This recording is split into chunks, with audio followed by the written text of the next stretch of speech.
নমস্কার বন্ধুরা, এই ভিডিওতে তোমাদের মধ্যে বেশ কয়েকটা গুরুত্বপূর্ণ আপডেট নিয়ে আলোচনা করার আছে। সেক্ষেত্রে ভিডিওটা না স্কিপ করে পুরোটা দেখার অনুরোধ থাকলো।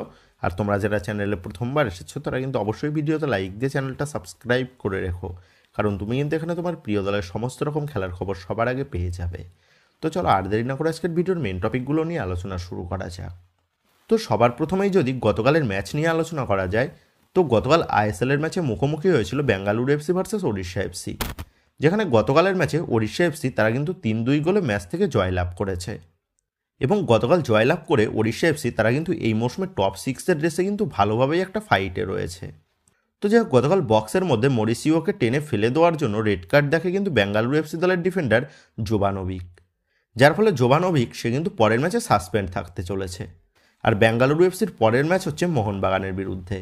সেক্ষেত্রে জোবানোভিকের অনুপস্থিতিতে বেঙ্গালুরু এফসির ডিফেন্স যে একটু হলেও দুর্বল হয়ে যাবে সেটা কিন্তু বলাই যায়। তবে বেঙ্গালুরু এফসি তারা কিন্তু জোবানোভিকের রেড কার্ডের বিরুদ্ধে তারা কিন্তু ফেডারেশনের কাছে অ্যাপিল করতে পারে। সেক্ষেত্রে বেঙ্গালুরু এফসি তারা যদি অ্যাপিল করে এবং অ্যাপিলে জোবানোভিকের রেড কার্ডটা যদি ফেয়ার না হয়, সেক্ষেত্রে জোবানোভিককে কিন্তু ইয়েলো কার্ড দেওয়া হবে। সেক্ষেত্রে ইয়েলো কার্ড দিলে সেটা কিন্তু বেঙ্গালুরু এফসির জন্য কোনো সমস্যা হবে না। তবে যদি সেটা রেড কার্ড হয়ে থাকে তাহলে কিন্তু এই বিষয়টা বেঙ্গালুরু এফসির জন্য বেশ সমস্যার ব্যাপার হতে পারে।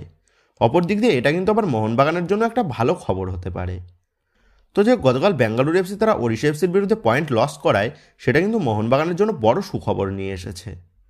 তো এই মুহূর্তে মোহনবাগান দল তারা বাকি দলগুলোর থেকে বেশি পয়েন্ট নিয়ে তারা লিগ শীর্ষে থাকলেও যদি মোহনবাগান দল তারা তাদের পরবর্তী ম্যাচগুলোতে পয়েন্ট লস করে তাহলে কিন্তু পয়েন্টস টেবিলের নিচে থাকা দলগুলি তারা কিন্তু লিগ শিল্ডের এসে ভালো ফাইট করবে। সেক্ষেত্রে বেঙ্গালুরু এফসি তারা যেহেতু পয়েন্ট লস করেছে সেহেতু বেঙ্গালুরু এফসি তারা কিন্তু ক্রমশই লিগ শিল্ড রেসের বাইরে চলে যাচ্ছে। কিন্তু সবথেকে বড় বিষয় হচ্ছে 16 ম্যাচে 30 পয়েন্ট নিয়ে এফসি গোয়া তারা দ্বিতীয় নম্বরের স্থানে থাকলেও লিগ শিল্ডের রেসে কিন্তু মোহনবাগানকে টেক্কা দেওয়ার বড় সুযোগ কিন্তু এই মুহূর্তে রয়েছে জামশেদপুর এফসির কাছে। কারণ জামশেদপুর এফসি তারা কিন্তু এই মুহূর্তে 15 ম্যাচে 28 পয়েন্ট নিয়ে তারা পয়েন্টস টেবিলের চতুর্থ স্থানে রয়েছে।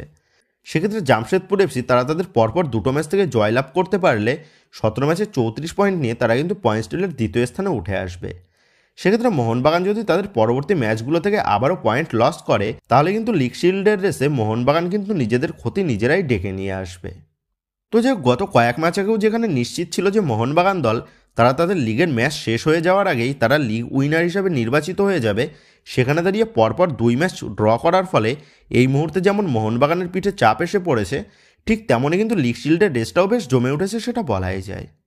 সেক্ষেত্রে এখন এটাই দেখার বিষয় হবে লিগ শেষে এই মৌসুমেরও লিগ শিল্ড মোহনবাগান দল জয়লাভ করে নাকি মোহনবাগানকে টেক্কা দিয়ে অন্য কোনো দল লিগ শিল্ড ছিনিয়ে নিয়ে যায়। তো বন্ধুরা, তোমাদের কি মনে হচ্ছে মোহনবাগান তারা কি এই মৌসুমেও লিগ শিল্ড জয়লাভ করতে পারবে নাকি মোহনবাগানের খামখেয়ালিপনার জন্য তারা লিগ শিল্ড হারাতে পারে? এই বিষয়ে তোমাদের মতামতটা কিন্তু অবশ্যই নিচে কমেন্ট করে জানিয়ে দিও। তো যেভাবে নেক্সট আপডেটটা বেরিয়ে এসছে মোহামেডান স্পোর্টিংকে নিয়ে। তো এই মুহূর্তে দাঁড়িয়ে সকল মোহামেডান স্পোর্টিং সমর্থকদের জন্য কিন্তু একটা বড় সমস্যা এসে দাঁড়িয়েছে। কারণ গত কয়েকদিন ধরে মোহামেডান স্পোর্টিংয়ের প্লেয়াররা তারা কিন্তু অনুশীলনে অংশগ্রহণ করছে না, কারণ তাদের বকেয়া অর্থ প্রদান না করার জন্য। যেখানে মোহামেডান স্পোর্টিংয়ের পরবর্তী ম্যাচ রয়েছে আগামী 26 তারিখ মুম্বাই সিটি এফসির মতন কঠিন প্রতিপক্ষের বিরুদ্ধে, সেখানে দাঁড়িয়ে ম্যানেজমেন্টের গাফিলতির জন্য দল ও দলের সমর্থকরা কিন্তু বেশ হতাশ। তো যেমনটা খবর, মোহামেডান স্পোর্টিংয়ের দুই স্পন্সর স্রাচি এবং বাংকার হিল তারা জানিয়েছে ক্লাবের থেকে কোনো শেয়ার তাদের প্রদান করা হচ্ছে না, যার কারণে তারা প্লেয়ারদের বকেয়া অর্থ প্রদান করতে পারছে না। তো যেমনটা জানা গেছে, বাংকার হিল জানিয়েছে তাদের দুই স্পন্সরকে মিলিয়ে 61% শেয়ার প্রদান করতে হবে। তো প্রথমে মোহামেডান স্পোর্টিং ম্যানেজমেন্ট তাদের স্পন্সর গোষ্ঠীর এই দাবি মেনে না নেওয়ার জন্য তাদের স্পন্সর গোষ্ঠী তারা কিন্তু বিনিয়োগ করতে অস্বীকার করে। তবে পরবর্তীতে 3 পক্ষের মধ্যে একটা বৈঠক হয়, যেখানে মোহামেডান স্পোর্টিং তারা কিন্তু বিনিয়োগকারীদের এই সিদ্ধান্তে রাজি হয়েছে। তবে মোহামেডান স্পোর্টিং কর্মকর্তারা জানায় তাদের শেয়ার হস্তান্তর করতে এখনও দিন 15 সময় লাগবে। সেক্ষেত্রে দুই বিনিয়োগ গোষ্ঠী বাংকার হিল এবং স্রাচি তারা এই সময়ের অপেক্ষা করে খেলোয়াড়দের বকেয়া অর্থ মিটিয়ে দেয় নাকি সেটাই কিন্তু এখন দেখার বিষয় হবে। তো মোহামেডান স্পোর্টিংকে যদি আইএসএলে ভালো ফলাফল করতে হয় তাহলে কিন্তু বর্তমান যুগের সাথে তাল মিলিয়ে কর্পোরেটভাবেই দলকে পরিচালনা করতে হবে, যেমনটা বাংলার বাকি দুই প্রধান মোহনবাগান ও ইস্টবেঙ্গল তারা করছে। কারণ কলকাতা লিগ বা আই লিগের তুলনায় আইএসএল কিন্তু অনেক কঠিন একটা মঞ্চ। সেক্ষেত্রে এই টুর্নামেন্টে বেশি টাকা খরচ করে দল গঠন করতে না পারলে ভালো ফলাফলের আশা করাটা কিন্তু খুবই কঠিন। সেক্ষেত্রে আশা করব মোহামেডান স্পোর্টিং ম্যানেজমেন্ট তারা যত দ্রুত সম্ভব তাদের এই আভ্যন্তরীণ সমস্যা মিটিয়ে তারা যেন আবারও সুস্থভাবে মাঠে ফিরতে পারে। তো যেভাবে নেক্সট আপডেটটা বেরিয়ে আসছে ইস্ট বেঙ্গলকে নিয়ে। তো এই মৌসুমে সেরা সেরা ভারতীয় প্লেয়ার এবং বিদেশি প্লেয়ারদের দলে নিয়ে লাল হলুদ ম্যানেজমেন্ট কিন্তু এই মৌসুমে আইএসএল একটা ভালো রেজাল্টের আশায় ছিল, এবং এই মৌসুমের শুরুতেই ইস্টবেঙ্গলের দল গঠন দেখে যেমনটা মনে হয়েছিল ইস্টবেঙ্গল তারা এই মৌসুমের আইএসএলের টপ 4-এর প্রবল দাবিদার। তবে মৌসুম শুরু হতে না হতেই প্রফেসর কার্লোস কুয়াদ্রাতের হাত ধরে মুখ থুবড়ে পড়ে কিন্তু লাল হলুদ বাহিনী, যার ফলে কোচ কার্লোস কুয়াদ্রাতের পারফরমেন্সে খুশি না হতে পেরে ইস্টবেঙ্গল ম্যানেজমেন্ট তারা কিন্তু বাংলাদেশ প্রিমিয়ার লিগের অন্যতম সফল কোচ অস্কার ব্রুজনকে দলে নিয়ে আসেন, এবং অস্কার ব্রুজনের হাত ধরে ইস্টবেঙ্গল তারা এশিয়া মঞ্চে ভালো পারফরমেন্স করলেও আইএসএলে ফিরেই কিন্তু আবারও নিজেদের পুরনো পারফরমেন্সের আত্মপ্রকাশ ঘটে লাল হলুদ শিবিরে। কোচ অস্কার ব্রুজনের নেতৃত্বে ইস্টবেঙ্গল দলের পারফরমেন্সের উন্নতি ঘটলেও একের পর এক তাদের গুরুত্বপূর্ণ প্লেয়ারের চোটাঘাতের ফলে ইস্টবেঙ্গল যেন মিনি হসপিটালের বাইরে বেরোতেই পারছে না। সর্বপ্রথম তাদের দুই বিদেশি মিডফিল্ডার সাউল ক্রেসপো এবং মাদি থালাল, এদের দুজনের চোটটাই কিন্তু বড় ধাক্কা হয়ে দাঁড়ায় ইস্টবেঙ্গলের কাছে। তারপর এক এক করে আনোয়ার আলী, হেক্টর উস্তে এছাড়াও আরও বেশ কিছু ভারতীয় প্লেয়ারও কিন্তু চোটের কবলে পড়েছে। তবে ইস্টবেঙ্গলের নতুন বিদেশি রিচার্ড সেলিস দলে যোগ দেওয়ার পর এবং প্রথম ম্যাচে রিচার্ড সেলিসের পারফরমেন্স দেখে ইস্টবেঙ্গল সমর্থকরা যেন একটু হলেও স্বস্তি ফিরে পেয়েছে। তবে এই মুহূর্তে যেমনটা বড় খবর উঠে এসেছে ইস্টবেঙ্গলের বিদেশি মিডফিল্ডার সাউল ক্রেসপো সেও কিন্তু বেশ খানিকটা ম্যাচ ফিট হয়ে গেছে, এবং যেমনটা খবর জানা গেছে ইস্টবেঙ্গলের পরবর্তী ম্যাচে সাউল ক্রেসপোকে আমরা ডাগ আউটে দেখতে পেতে পারি। এর পাশাপাশি ইস্টবেঙ্গলের বিদেশি ডিফেন্ডার হেক্টর উস্তে সেও কিন্তু চোট কাটিয়ে মূল দলের সাথে গতকাল পুরোদমে অনুশীলন সেরেছে। তবে আনোয়ার আলী সে কিন্তু গত কয়েকদিনের মতনই গতকালের অনুশীলনেও অনুপস্থিত ছিল। তবে আশা করা যাচ্ছে সাউল ক্রেসপো এবং হেক্টর উস্তে তারা আবারও মাঠে ফিরলে ইস্টবেঙ্গলকে আমরা ভালো ছন্দে দেখতে পেতে পারবো। তো যে খবর নেক্সট আপডেটগুলো বেরিয়ে আসছে মোহনবাগানকে নিয়ে। তো এই মুহূর্তে দাঁড়িয়ে মোহনবাগানকে নিয়েও কিন্তু বেশ কিছু গুরুত্বপূর্ণ আপডেট বেরিয়ে এসেছে, যাদের মধ্যে প্রথম আপডেটটাই বেরিয়ে আসছে কোচ মলিনা ও মোহনবাগান ম্যানেজমেন্টের হয়ে যাওয়া মিটিং নিয়ে। তো তোমরা জানো গত চেন্নাই এফসি ম্যাচে মোহনবাগান দলের কোচ মলিনা মোহনবাগানের সকল সমর্থকদের টোটালি সারপ্রাইজ করে চেন্নাই এফসির বিরুদ্ধে একটা অদ্ভুত প্লেইং 11 মাঠে নামায়, যেখানে দলের দুই বিদেশি স্ট্রাইকার এবং দলের দুই প্রধান উইঙ্গারকে বেঞ্চে রেখে সে কিন্তু তার প্লেইং 11 নামায়। আর দলের এই সমস্ত গুরুত্বপূর্ণ প্লেয়ারদের না থাকার ফলে যেমনটা রেজাল্ট প্রত্যাশিত ছিল ঠিক তেমনটাই কিন্তু রেজাল্ট আমরা দেখতে পেয়েছি চেন্নাই এফসি ম্যাচে। তো চেন্নাই এফসির বিরুদ্ধে 0-0 গোলে ম্যাচ ড্র করার পর মলিনা তার এইরকম প্লেইং 11 নামানোর বিষয়ে তিনি বলেছেন প্লেয়ারদের রেস্ট দেওয়ার জন্যই তিনি এইরকম প্লেইং 11 মাঠে নামিয়েছেন।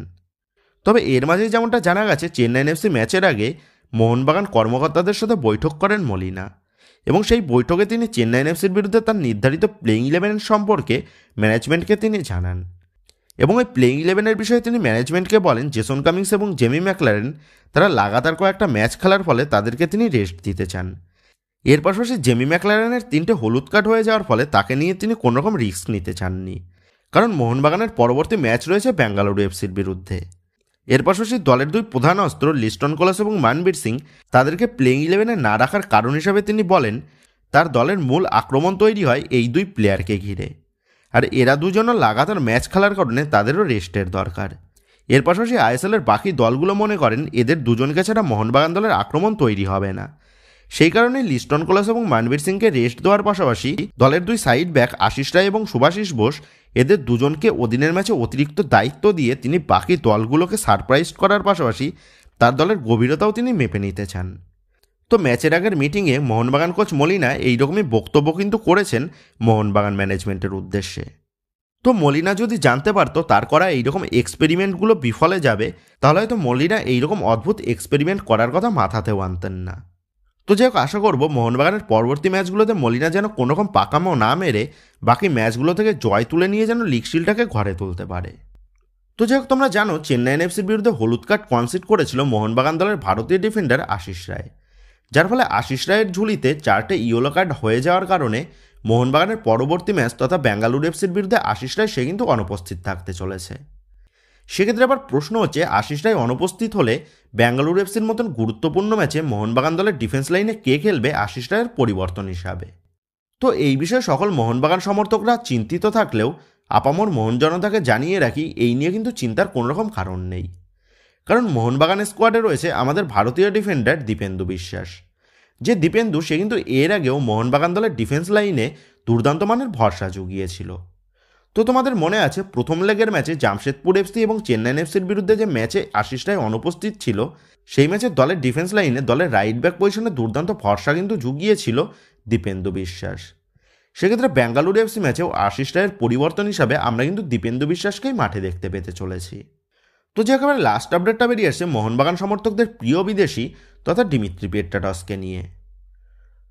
তো গত কয়েক মরশুম ধরে ডিমিত্রি পেট্রাটস সে মোহনবাগান সমর্থকদের প্রিয় বিদেশি হয়ে উঠলেও এই মরশুমে ডিমিত্রি পেট্রাটসের পারফরমেন্সে কিন্তু একেবারেই খুশি নয় আপামর মোহন জনতা, যার ফলে একাংশ মোহনবাগান সমর্থকরা দাবি করছে ডিমিত্রি পেট্রাটসকে ছেড়ে দিতে।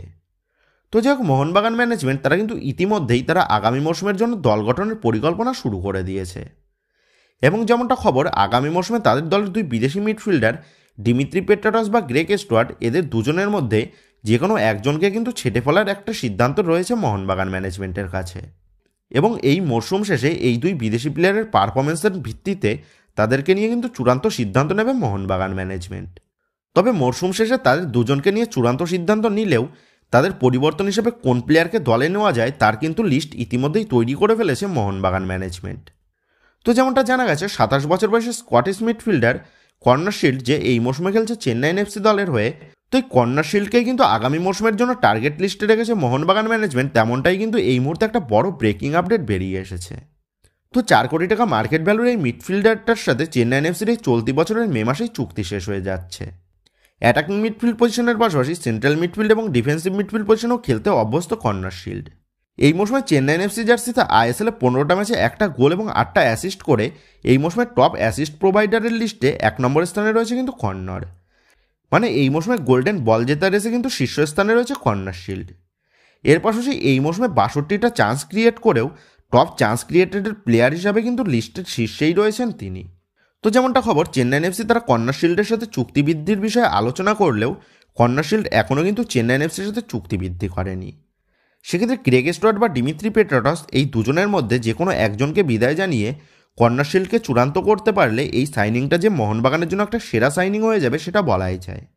তো বন্ধুরা তোমরা কমেন্ট করে জানিও কর্নার শিল্ড মোহনবাগানে আসলে তোমরা কতটা খুশি হবে এবং কর্নার শিল্ডকে যদি মোহনবাগান চূড়ান্ত করতে পারে তাহলে ডিমিত্রি পেট্রাটস নাকি গ্রেগ স্টুয়ার্ট, কার পরিবর্তে তুমি কর্নার শিল্ডকে দেখতে চাও? এই বিষয়ে তোমাদের মতামতটাও কিন্তু অবশ্যই নিচে কমেন্ট করে জানিয়ে দিও। তো যাই হোক বন্ধুরা, এই ভিডিওতে গুরুত্বপূর্ণ আপডেট করা নিয়ে তোমাদের মধ্যে আলোচনা করার ছিল। তো আশা করি ভিডিওটা তোমাদের ভালো লেগেছে। তো যদি ভিডিওটা ভালো লেগে থাকে তাহলে ভিডিওতে লাইক দিয়ে চ্যানেল সাবস্ক্রাইব করে পাশে থাকা বেল আইকনটা অবশ্যই প্রেস করে দিও। আর তোমরা যারা এখনও পর্যন্ত আমাদের সোশ্যাল মিডিয়া পেজের সাথে যুক্ত হওনি তারা কিন্তু অবশ্যই নিচে ডিসক্রিপশন বক্সের লিঙ্ক থেকে আমাদের সোশ্যাল মিডিয়া পেজের সাথেও যুক্ত হয়ে যেও, কারণ এখন কিন্তু সমস্ত লেটেস্ট আপডেটগুলো সবার আগে আমাদের সোশ্যাল মিডিয়া পেজেই পোস্ট করা হয়। আর তোমরা এখন ফেসবুক এবং ইনস্টাগ্রামে গিয়ে তোমরা আমাদের এই চ্যানেলের নাম লিখে সার্চ করলেও তোমরা কিন্তু আমাদের ফেসবুক এবং ইনস্টাগ্রাম পেজটাও খুঁজে পেয়ে যাবে। সেক্ষেত্রে তোমার প্রিয় দলের সমস্ত রকম লেটেস্ট আপডেট সবার আগে পাওয়ার জন্য এবং আমার সাথে সরাসরি যে কোনো বিষয়ে কথা বলার জন্য তোমরা কিন্তু অবশ্যই মনে করো আমাদের সোশ্যাল মিডিয়া পেজের সাথে যুক্ত হয়ে যেও। তো বন্ধুরা, এই ভিডিওটা এটুকুই ছিল। তো আসি বন্ধুরা, দেখা হচ্ছে পরের ভিডিওতে।